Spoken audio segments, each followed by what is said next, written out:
Mientras esperamos la información, el parte de día del Ministerio de Salud, sabemos que en la Argentina hay 90 muertos por coronavirus. Por eso queremos hablar con Ángela Gentile, una infectóloga que es consultada por el propio Ministro de Salud. ¿Qué tal? Gracias por atendernos en este especial del coronavirus, Gentile. ¿Cómo está la Argentina hoy parada con esto, Gentile, con estos números que tenemos, con la curva y con lo que puede pasar en los próximos días? Bueno, ¿qué tal? Buenas noches. Yo creo que realmente estamos transitando un camino controlado, porque como ustedes ven, no tenemos un aumento brusco del número de casos. Estamos, a pesar incluso que hace aproximadamente 10 días, estamos usando una definición de caso más sensible, porque al decir que todo paciente que tiene fiebre y tos, o fiebre y dolor de garganta, o fiebre y dificultad respiratoria, están incluidos, estamos pesquisando casos más leves.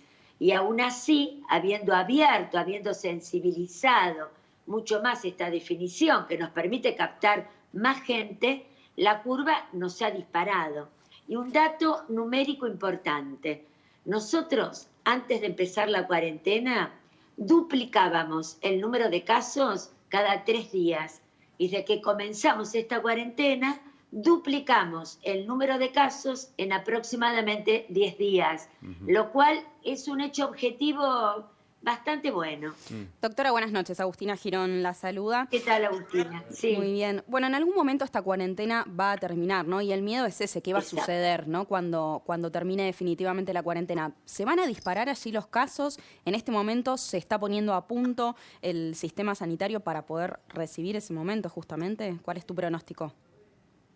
Dos cosas. Primero, el sistema sanitario sí se está poniendo a punto y un poco de la mano de lo que comenté antes es este tiempo que estamos ganando para que estén las camas de terapia disponibles, las camas de internación leve, porque cuando la internación de las personas con neumonía ya estén en prealta, uno puede pasar a áreas de menos complejidad, como por ejemplo Tecnópolis u otros, claro, en los cuales pueden terminar la recuperación. Así que ganar tiempo funciona.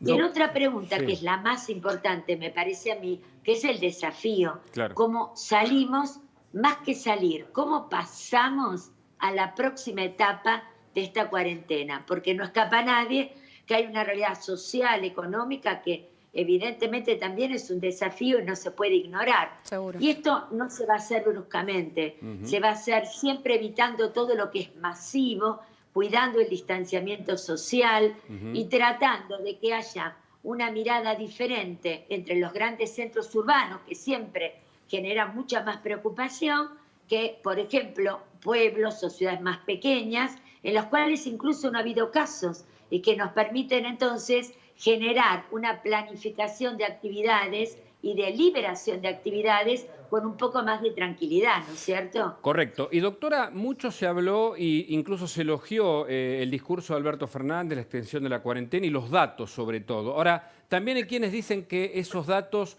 están subregistrados por la cantidad de testeos. ¿Qué tiene para decir al respecto?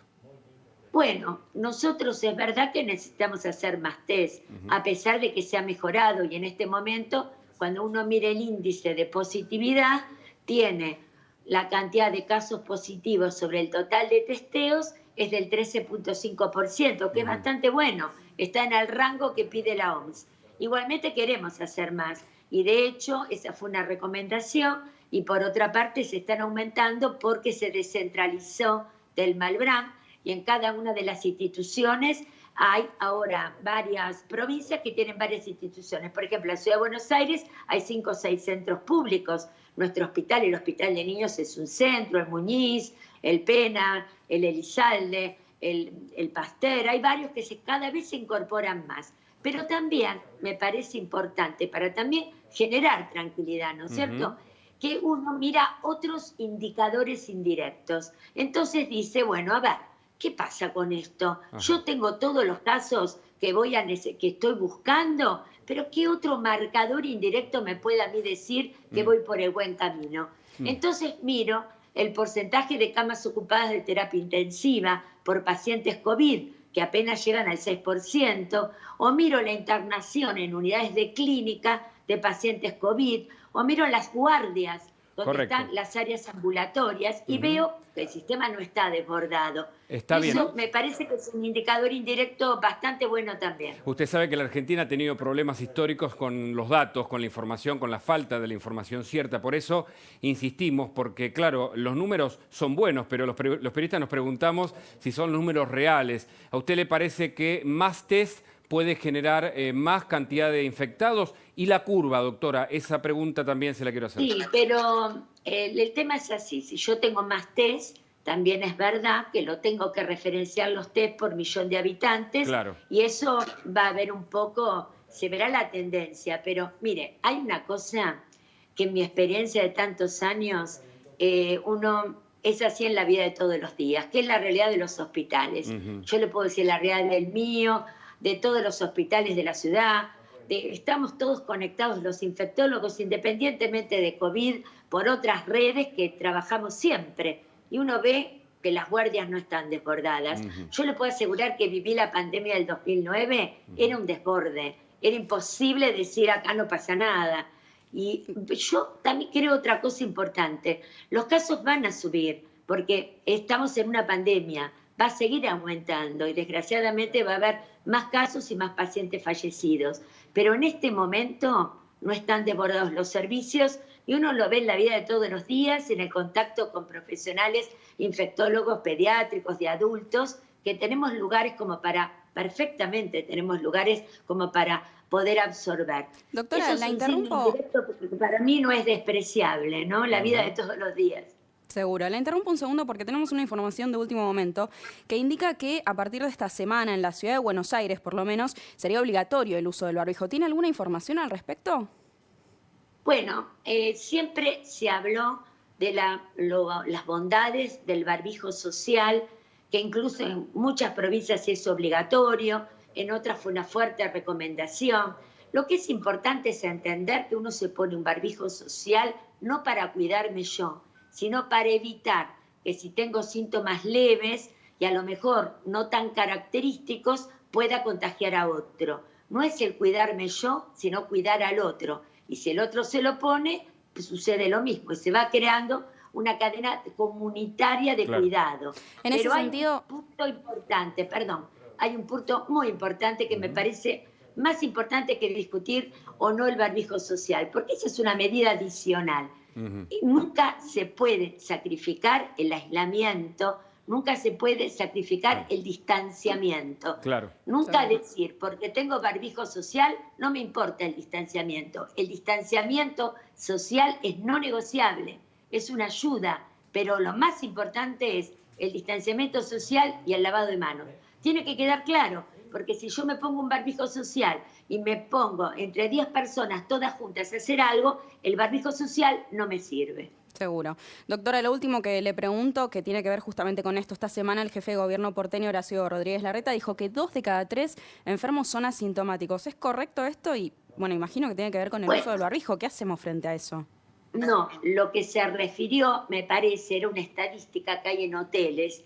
En los hoteles, que son toda la gente que viene del exterior, que sobre todo ha estado en países como Italia, Francia, España, con mucha transmisibilidad y con mucha circulación comunitaria, o Estados Unidos, esas personas fueron chequeadas. Del total de personas, que creo que fueron 2.000, dio un 3.7% de positividad.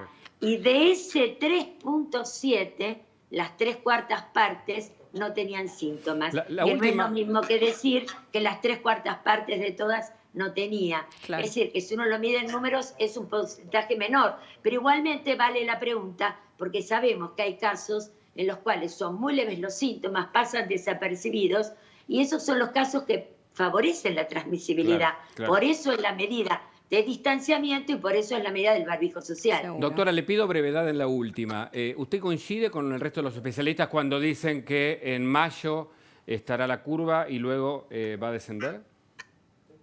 Bueno, es altamente probable, como venimos, que la curva no es que sea el pico, porque estamos tratando que sea una meseta y puede ser en mayo. Y por supuesto, ya lo aprendimos en la pandemia 2009 y en todos los brotes que tenemos. Sube, aumenta la cantidad de casos, la gente se vacuna, entre comillas, porque se inmuniza y empieza a generar anticuerpos, el virus enlentece la transmisibilidad y empiezan a caer los casos. Y esto es un proceso que dura aproximadamente entre 2 y 3 meses, pero bueno, esto es un día a día, hay que mirarlo, no hay que todavía tomar números ni fechas, sino que es muy dinámico y hay que seguirlo. Doctora, muchísimas gracias por haber hablado con nosotros, ¿eh? No, gracias a ustedes. Buenas noches. Muy buenas noches. Ahí está entonces la doctora Gentile hablando con nosotros.